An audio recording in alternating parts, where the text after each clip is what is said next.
Reciban todos y todas un cordial saludo. Les habla Alexandra Mulino. A continuación les leeré la ponencia titulada La venezolanidad como problema, algunas puntualizaciones en torno al pensamiento social venezolano, mediados y finales del siglo XIX. Introducción. La presente investigación demuestra su validez y pertinencia en cuanto aspira a superar la racionalidad clasificatoria del pensamiento social venezolano legitimada por la sociología clásica. A partir de las concepciones cientificistas de Augusto Comte y Émile Durkheim, se categorizaron las propuestas sociohistóricas en positivistas o evolucionistas.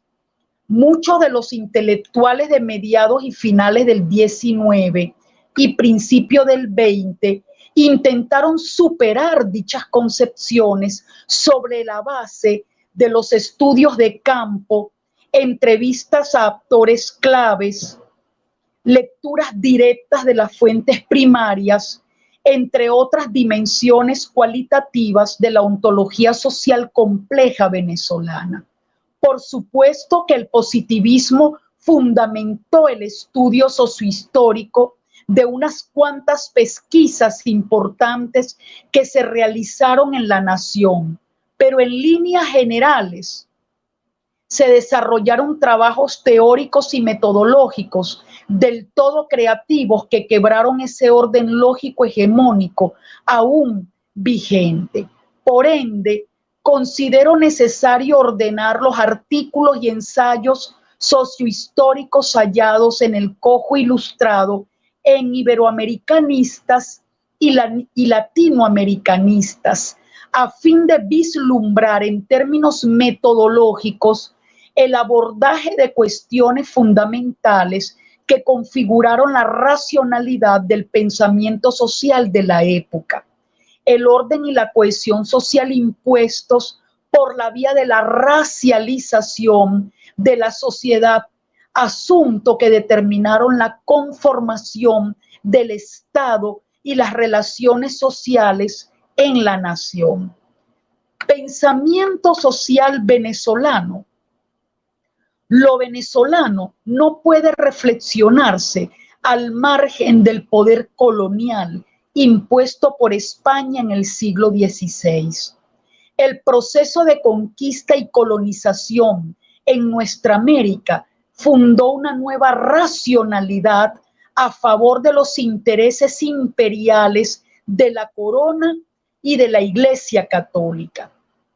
Por lo tanto, no es posible investigar la posibilidad de un pensamiento social originado en tierra firme si no se toman en cuenta los valores y las normas que reconfiguraron a las comunidades indígenas a favor del conquistador y los intereses misionales. La tenencia de la tierra en pocas manos como consecuencia de los repartimientos y encomiendas y de los pueblos de misiones y de doctrinas, no fueron tan solo un fenómeno económico de acumulación originaria de capital, sino también un hecho sociocultural, político-ideológico y armado que determinaron las álgidas discusiones que impulsaron insurrecciones, guerras regulares y de guerrillas a favor y en contra del dominio colonial. La resistencia indígena. El escritor larense José Gil Fortul, en su Historia Constitucional de Venezuela, afirmó que la racionalidad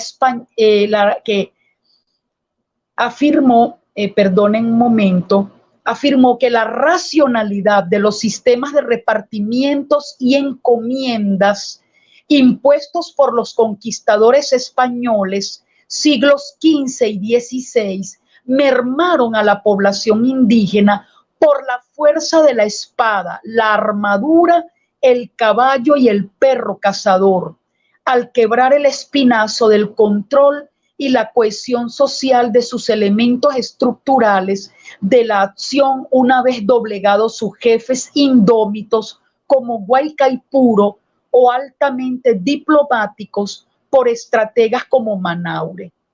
De igual manera, este trató de probar que los sistemas de misiones siglo XVII, como continuación de la política de conquista, extinguieron la energía congénita de los indígenas. Cito, de la raza indígena diezmada o sometida por la conquista, las encomiendas y las misiones no volvieron a nacer Manaures ni Maragüeyes, Guaycaipuros ni Paramaconis.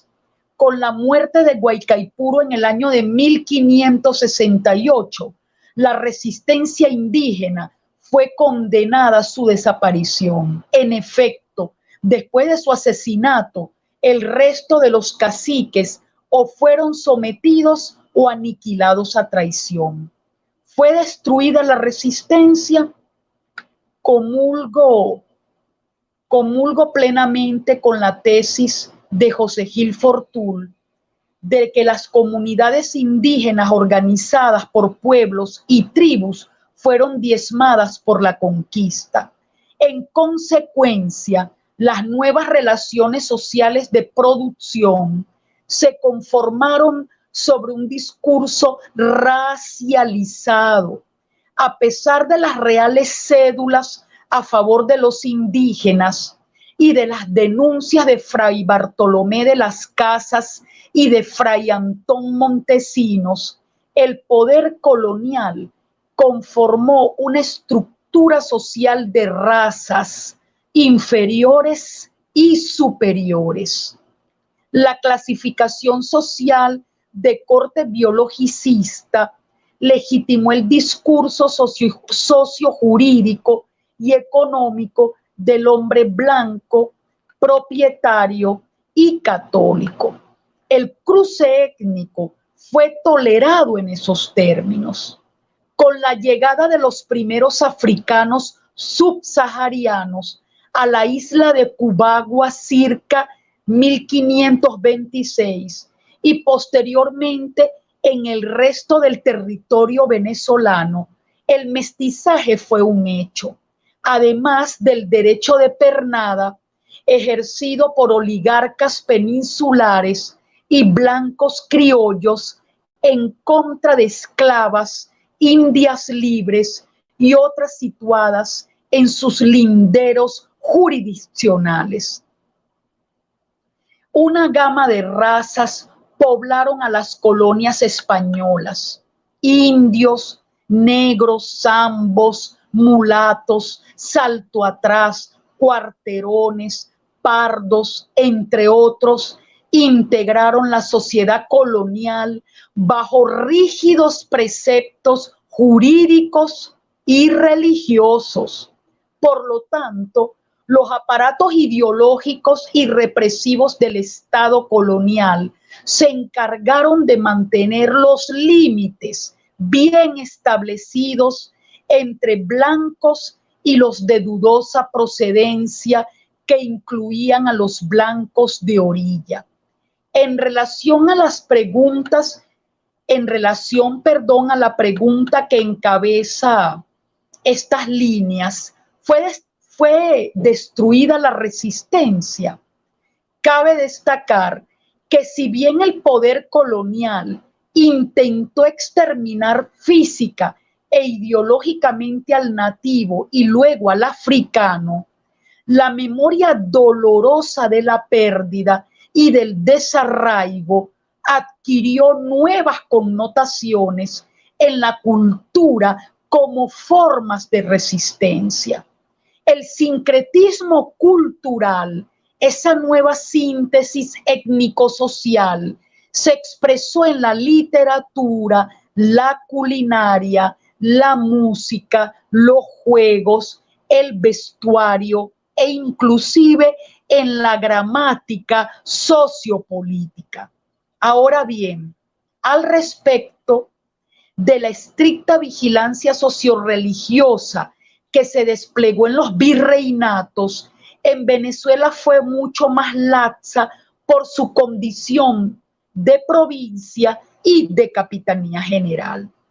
Esta situación permitió al grueso de la población marginada por su condición racial acceder a las discusiones de algunos patricios influidos por propuestas teológicas que otorgaron condición humana a los encasillados como pseudohombres o inferiores sin almas, a las propuestas políticas influidas por la Revolución Francesa y su impacto en Haití, implícita las propias elucubraciones políticas nacidas en el propio terreno, es decir, en el fragor de esa sociedad colonial por intereses económicos y políticos.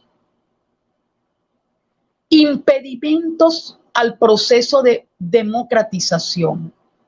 A decir de Mariano Picón Salas, la encomienda instauró la cultura de los humillados como una primera epopeya del resentimiento. A objeto de ilustrar lo dicho, narró el sonado caso de Lope de Aguirre, el tirano, también llamado el loco, el traidor y el peregrino.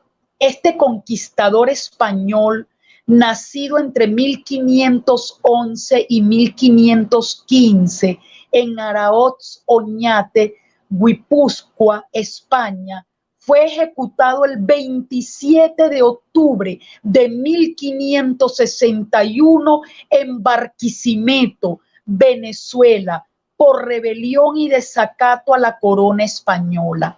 Por ello, a pesar de sus desmanes morales, representó la síntesis de las contradicciones propias de la estructura colonial hispánica. Su levantamiento contra Felipe II traslució los prejuicios de una sociedad que cabalgó entre los ideales caballerescos, las ambiciones desmedidas y el amor a Dios. La resistencia del pardaje. La oligarquía venezolana, es decir, los blancos criollos, llamaron a la mezcolanza de razas pardaje.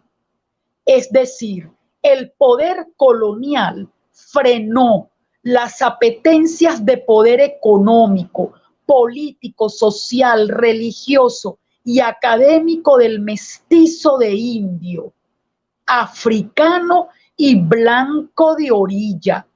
La extensa y bien cuidada clasificación social sobre la base de la limpieza de sangre excluía a buena parte de la población.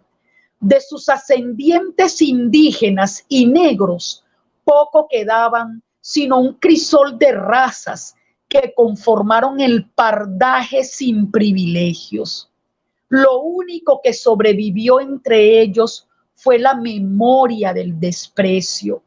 El caso del sambo cimarrón Juan Andrés López del Rosario, llamado Andresote, originario de Nueva Valencia del Rey, Venezuela, durante el siglo XVII, trató de un caso emblemático. De igual tenor lo hallamos en la rebelión de San Felipe, la rebelión de El Tocuyo, la insurrección de Juan Francisco de León, de los comuneros de los Andes, la insurrección de José Leonardo Chirino y de José de la Caridad González, la conspiración de Manuel Gual y José María España, entre muchos otros.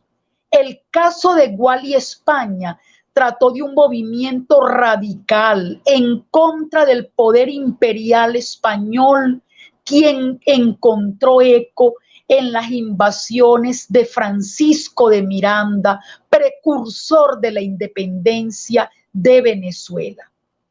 La memoria del desprecio y la Sociedad Patriótica. La Sociedad Patriótica, creada por Juan Germán Rocio y otros asociados en el año de 1810, se había convertido en la tarima política de los radicales blancos, criollos y pardos. La memoria del desprecio y del desarraigo trocó en discurso y acción política en contra de la corona española y la religión.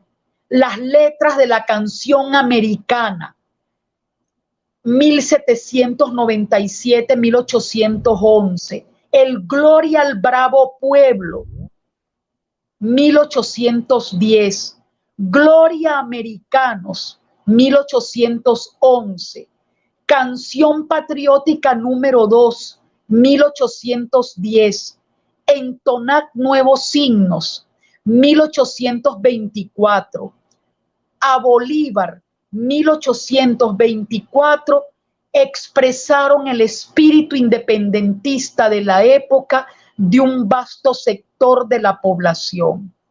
Verbigracia, José Félix Riva, mantuano, terrateniente y tío político de Simón Bolívar, fue erigido como líder de los pardos caraqueños. La resistencia del pardaje, la oligarquía venezolana, es decir, los blancos criollos, llamaron a la mezcolanza de razas pardaje, es decir, el poder colonial frenó las apetencias de poder económico, político, social, religioso y académico del mestizo de indio, africano y blanco de orilla. La extensa y bien cuidada clasificación social sobre la base de la limpieza de sangre excluía a buena parte de la población. De sus ascendientes indígenas y negros, poco quedaba, sino un crisol de razas que conformaron el pardaje sin privilegios. Lo único que sobrevivió entre ellos fue la memoria del desprecio.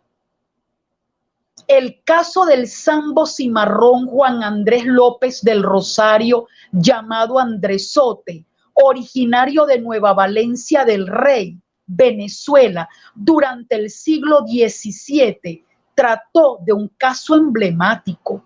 De igual tenor lo hallamos en la rebelión de San Felipe, la rebelión del Tocuyo, la insurrección de Juan Francisco de León, de los comuneros de los Andes, la insurrección de José Leonardo Chirino y de José de la Caridad González, la conspiración de Manuel Gual y José María España, entre muchos otros. El caso de Gual y España trató de un movimiento radical en contra del poder imperial español, quien encontró eco en las invasiones de Francisco de Miranda, precursor de la independencia de Venezuela. La memoria del desprecio y la sociedad patriótica. La Sociedad Patriótica, creada por Juan Germán Rocio y otros asociados en el año de 1810, se había convertido en la tarima política de los radicales blancos, criollos y pardos. La memoria del desprecio y del desarraigo trocó en discurso y acción política en contra de la corona española y la religión. Las letras de la canción americana 1797-1811, el Gloria al Bravo Pueblo 1810, Gloria Americanos 1811, Canción Patriótica número 2 1810, Entonad Nuevos Himnos 1824, a Bolívar 1824, expresaron el espíritu independentista de la época de un vasto sector de la población. José Félix Riva, Verbigracia, mantuano, terrateniente y tío político de Simón Bolívar, fue erigido como líder de los pardos caraqueños. La batalla de Carabobo selló la conflictividad racial como eje del dominio colonial español. Juan Uslar Pietri, en su libro Historia de la Rebelión Popular de 1814, escribió descarnadamente sobre la conflictividad social que reveló el proceso de independencia y que complejiza la pregunta de la profesora Yanitze Martínez sobre quiénes somos. La pugna entre castas, silenciada y refrenada a través del verbo, la cruz y la espada, fue configurando, dándole forma a la intrincada historia nacional, desde los repartimientos y encomiendas, los pueblos de misiones y doctrinas, la colonia propiamente dicha, entre otros hitos fundamentales ocurridos entre 1810 y 1830, incluyendo la Guerra Federal. Respecto del año 1814, durante la Segunda República, Uslar Pietri trazó conjeturas de interés. A. José Tomás Boves tiene el valor histórico para el estudio de la sociología venezolana de que fue el primer conductor de masas. Y B. Simón Bolívar comprendió cuando Boves desaparecería del campo de la acción que una nueva época iba a comenzar, pues la unión de todos los venezolanos, pardos, blancos y negros, era el indicio más elocuente de una verdadera lucha por la nacionalidad. Si bien en 1847, esto es importante tomarlo en cuenta, fusilaron al último guerrillero venezolano realista. A decir de los historiadores Jorge Berrueta y Álvaro Arizmendi, no es ningún despropósito afirmar que los que se opusieron en contra del proyecto de emancipación, como lo fue el caso de José Dionisio Cisneros, eran tan venezolanos como Bolívar, Páez, Sublet, Urdaneta o cualquier otro de los tantos que lucharon por la independencia. Esta afirmación, aventurada por los mencionados historiadores, dejaron en claro que después de Carabobo, la conflictividad social por hacerse por el poder tuvo igualmente su expresión en la fiel guerrilla del rey. La cultura paecista. José Antonio Páez, prócer de la independencia, impulsó el movimiento separatista de la Cociata, fundó la República de Venezuela en el año de 1830 en detrimento del proyecto bolivariano. En consecuencia, este hecho devino en cultura política. Esto es muy importante tomarlo en consideración a fin de comprender el pensamiento social venezolano. Es decir, se instauró la cultura política de los caudillos y macheteros. Las normas y los valores de esta visión del mundo en términos ideológicos fue personalista y conservadora. Vale subrayar que esta concepción política e ideológica impactó en el pensamiento social venezolano al abrir brecha reflexiva de carácter colonial y neocolonial. La cultura bolivariana y rodriguiana. Los historiadores Ali Rojas Olaya y José Gregorio Linares dejaron en claro que Simón Rodríguez y Simón Bolívar, maestro y discípulo, constituyeron un americanismo antiimperialista, a diferencia de Páez y su grupo que legitimaron el chauvinismo Estos lucharon por la constitución de un Estado supranacional que irradiara al mundo preceptos de paz, justicia y solidaridad entre los pueblos. Ambos lucharon desde ángulos diversos, pedagógico, filosófico y militar, en contra del eurocentrismo, más aún del anglocentrismo. Esta propuesta instauró una línea de pensamiento descolonizadora que se expresó desde la sociedad patriótica hasta algunas cátedras de la Universidad Central de Venezuela después de 1827, periódicos, movimientos literarios, entre otras expresiones del pensamiento social y la cultura de mediados y finales del 19. Bolívar aupó las tesis del mestizajismo en contra del dualismo raza superior, raza inferior, impuesta por España. Eduardo Blanco y el romanticismo, escritor y político venezolano, autor de obras emblemáticas que exaltaron el idealismo histórico y literario. Venezuela heroica, obra representativa del autor, trató de una narrativa romántica, épica, conformada por semidioses de la independencia. Este género literario impactó el quehacer historiográfico venezolano a imitación de las mitologías grecorromanas. El prohispanismo de Julio Calcaño, el denominado otrora secretario perpetuo de la Academia Venezolana de la Lengua, ensalzó la cultura hispana y latina como el necesario fundamento ideológico y político y literario venezolano. Si bien fue un eminente venezolanista, pero sin romper con la mirada eurocéntrica, colonial. El tipo y la raza en la mirada de Rufino Blanco Fombona y algunos de su generación.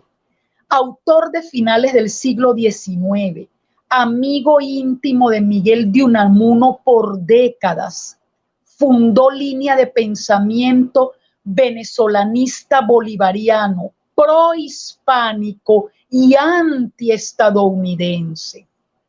En su afán literario e histórico, consistió en hallar la grandeza de España en la cultura venezolana, a objeto de contrarrestar la evidente penetración cultural de los Estados Unidos y otros imperialismos europeos.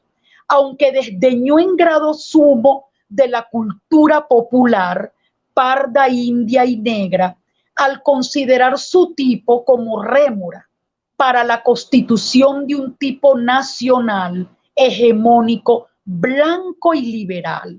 Tesis de José Gil Fortul y Lisandro Alvarado. Gil Fortul, junto con Lisandro Alvarado, discípulos del eminente filósofo y naturalista germano-venezolano Adolfo Ernst, ambos bolivarianos y venezolanistas en un sentido estrictamente científico-social, abogaron por los estudios sociohistóricos a partir del método científico, en principio positivista y evolucionista. Luego apostaron por los estudios comparativos en términos etnográficos y etnológicos, antievolucionista y antipositivista, especialmente en el caso de Gil Fortul, otorgando un giro a los estudios sociales en el país a mediados y finales del siglo XIX sobre las bases de la tesis del mestizajismo. Si bien Rufino Blanco Fombona, Pedro Emilio Cole, entre otros, sostuvieron la epopeya de la independencia como gesta hispanoamericana, pero Blanca, Gil Fortul, no estuvo de acuerdo con esto, porque aupó las tesis del mestizajismo, no iberoamericanistas, como el caso de Rufino Blanco Fombona. En este otro subtítulo lo voy a detallar aún más. La tesis del mestizajismo. Al igual que Gil Fortul y Alvarado, Mariano Picón Salas coincidió en que el problema de la raza fue el fundamento donde se elaboraron los discursos teológicos y jurídicos que legitimaron las acciones de la conquista y la colonización en nuestra América. Sobre la base de este argumento, admitió que es necesario desembarazarse en el campo de la historiografía sudamericana de las siguientes visiones del mundo. Cito a Mariano Picón Salas: una corriente colonialista y tradicionalista que ponía todo énfasis en el predominio de las formas españolas de nuestra cultura, y otra liberal y revolucionaria que proclamaba en forma agresiva su ruptura con España. Al respecto, acentuó que contra el hispanismo jactancioso y contra el indigenismo radical, la síntesis de América es la definitiva conciliación mestiza, es decir, parda. Las concepciones iberoamericanas y latinoamericanas. Los iberoamericanistas parten de 4 aspectos fundamentales. A. La lucha es de razas. B. La exaltación de la raza ibérica en detrimento de la anglosajona. C. La conformación de la América española. D. La lengua como puente conciliatorio por los desmanes del proceso de conquista y colonización.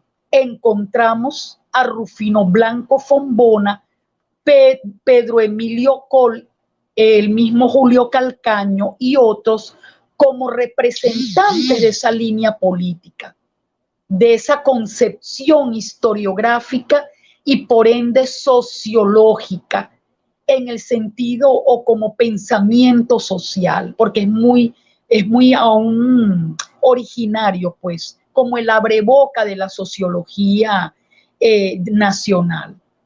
Bien, a diferencia de los latinoamericanistas que ubicaron el problema de la nacionalidad y de la refundación del Estado en la propia intrahistoria, sobre bases racionales ofrecidas por las ciencias sociales, humanas y naturales. Si bien estos últimos no pusieron el concepto de clase al de raza, mas sí sustituyeron el dualismo raza superior, raza inferior, por el de raza mestiza, que significó un aporte importante y de avanzada para la época. Sobre la base de la intrahistoria, intentaron redescubrir la venezolanidad en A. Las letras de los cancioneros populares. Aquí el maestro Adolf Ernst jugó un papel importantísimo. B. La historia oral. Lisandro Alvarado fue pionero en esa área. En verdad llevó adelante trabajos etnográficos de suma importancia. Y C. Las fuentes primarias desperdigadas a lo largo y ancho de la nación, mayoritariamente en manos privadas. Nuevamente cito a Lisandro Alvarado como un gran precursor en estos estudios de carácter etnográfico y de estudios minuciosos de las fuentes primarias desperdigadas. Este hombre se dio a la tarea de recorrer milimétricamente la nación en pos, pues, de estas fuentes, tanto oral como escritas. En esta línea del pensamiento, repito, hallamos a Adolf Ernst, José Gil Fortul, Lisandro Alvarado y otros propios de esa generación que representó con creces Gil Fortul, sin lugar a dudas. Algunas apreciaciones finales. No es posible plantearse el estudio del pensamiento social venezolano sin considerar la venezolanidad como problema. B, entre tantas aristas de la ontología social compleja venezolana, el álgido tema de la racialización llevado a cabo durante el proceso de conquista y colonización es fundamental para comprender las concepciones coloniales, neocoloniales y descolonizadoras de las propuestas sociales a mediados y finales del 19. C. Ante las leyendas dorada y negra sobre los sucesos de la conquista y la colonización, se plantearon asuntos que intentaron darle carácter científico-social a estos problemas sobre la base del mestizajismo como síntesis o crisol étnico-social venezolano y americano. D. La cultura bolivariana y paecista han demarcado caminos historiográficos y sociológicos complejos en torno a las tesis A, iberoamericanistas, y B, latinoamericanistas con claras distinciones políticas, ideológicas y sociológicas.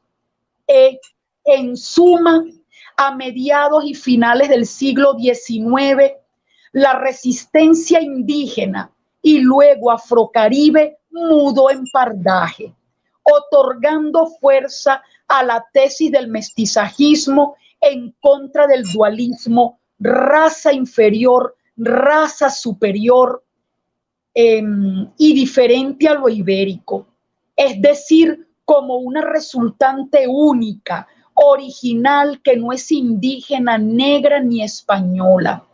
F. Mientras que otras tendencias neocoloniales exaltaron lo mestizo como iberoamericano, por eso la necesidad de rescatar lo hispano respecto de los valores anglosajones claramente rodó y todo su impacto en América Latina. En el caso de Rufino Blanco Fombona fue emblemático. G. Y en última instancia, lo mestizo iberoamericano y latinoamericano durante ese tiempo invisibilizaron las culturas indígenas y negras minoritarias, pero aún presentes. A continuación, presento al doctor Ali Rojas Olaya como comentarista de esta ponencia que ustedes tuvieron a bien escuchar gentilmente. Adelante, doctor Ali Rojas Olaya. Muchísimas gracias por el honor que me hace. Muchas gracias, Alexandra Molino, por tan importante clase. Esto es una clase magistral, lo que tú nos has presentado en el día de hoy. Yo te felicito porque tú eres uno de los referentes que defiende la tesis de que Venezuela no solamente es una Esparta, sino es también una Atenas. Pareciera que hay algunos círculos intelectuales, académicos en Sudamérica y en Centroamérica, donde tratan de minimizar el aporte intelectual de los venezolanos y las venezolanas para la independencia, para la verdadera emancipación. El aspecto racial que tú tocas es medular, y de allí lo grande de tu trabajo, haciendo todo un ejercicio crítico sobre tu conocimiento, sobre tu episteme cimarrona en cuanto a este tema tan álgido que va vinculado con la lucha de clases. Yo creo que tiene en el discurso de Angostura un referente que considero que es importante, puesto que Simón Bolívar, el 15 de febrero de 1819, se dirige a los constituyentistas de 1811, y recordemos que en 1811 había dos tendencias: los que querían defender a Fernando VII y los que querían emular lo que hizo Estados Unidos con respecto a Inglaterra, es decir, independizarse. Y esto lo digo a colación porque Simón Bolívar, contra todo tipo de paradigma, contra todo tipo de pensamiento hegemónico, lanza un discurso al mundo, porque lo traduce el inglés, y este viaja por el Orinoco, todo el Atlántico, y llega a Europa, donde él habla de 5 categorías importantísimos. Una categoría es la política, donde nos dice que el mejor gobierno es aquel que proporciona a su pueblo la mayor suma de felicidad posible, la mayor suma de estabilidad política y la mayor suma de seguridad social. Después nos habla de una categoría geopolítica, donde dice que la unión de Venezuela y la Nueva Granada en un gran estado debe ser un acto que debe consumarse. A raíz de esto, el 17 de diciembre de ese mismo año es cuando se decreta la ley fundamental de Colombia. Y como ustedes saben, el 24 de junio, en la batalla de Carabobo, es cuando con una victoria muy determinada, es cuando nace políticamente la República de Colombia. Hay otro aspecto importantísimo, otra categoría, que es la económica. Bolívar nombra en este discurso 9 veces la palabra esclavitud. En una de ellas dice que la esclavitud es la hija de las tinieblas. Hay una categoría pedagógica, porque él habla de educación popular, habla de moral y luces, habla de saber y trabajo, las dos palancas que mueven la sociedad y que hacen felices a los seres humanos. Y la quinta categoría, que es la que me quiero referir particularmente por el trabajo que nos acaba de obsequiar y compartir con nosotros la doctora Alexandra. Él nos dice allí, él nos habla de una categoría que es la ontológica. Y Bolívar nos dice: tengamos presente que nuestro pueblo no es el europeo ni el americano del norte, que más bien es un compuesto de África y América, que una emanación de la Europa. Pues que hasta la España misma deja de ser europea por su sangre africana, por sus instituciones y por su carácter. Es imposible asignar con propiedad a qué familia humana pertenecemos. Fíjense lo importante que está hablando Bolívar en este caso. La mayor parte del indígena se ha aniquilado. El europeo se ha mezclado con el americano y con el africano, y este se ha mezclado con el indio y con el europeo. Nacidos todos del seno de una misma madre, nuestros padres, diferentes en origen y en sangre, son extranjeros y todos difieren visiblemente en la epidermis. Fíjense que Bolívar no habla de raza, porque Bolívar tiene claridad que hay una sola raza, que es la humana, que viene de África. Por eso es que Iraida Vargas y Mario Zanoja mantienen la tesis de que no debemos hablar de afrodescendientes cuando nos referimos a las personas negras. ¿Por qué? Porque todos somos afrodescendientes. Biden, Putin, todos son afrodescendientes porque todos venimos del África. Es decir, el Homo sapiens viene del África. Entonces él dice: nacidos todos del seno de una misma madre, nuestros padres, diferentes en origen y en sangre, extranjeros, y todos difieren visiblemente en la tierra. Y dice Bolívar: esta es un relato de la mayor trascendencia. Cuando Bolívar está diciendo esto, y esto se lee en Europa, empieza toda una teoría racial, argumentar que la raza europea es la superior, Y todo esto viene vinculado con la economía, porque está la esclavitud, están los barcos negreros que vienen de Liverpool al África, al Caribe, y por eso todo esto es esencial para nosotros poder comprender a cabalidad este brioso discurso de la doctora Alexandra Mulino. Porque lo racial, la lucha de clases, es vital para nosotros poder entender la venezolaridad. La doctora Mulino nos habló del movimiento independentista de La Guaira, con Manuel Gual, con José María España, con Simón Rodríguez, con Picornell a la cabeza.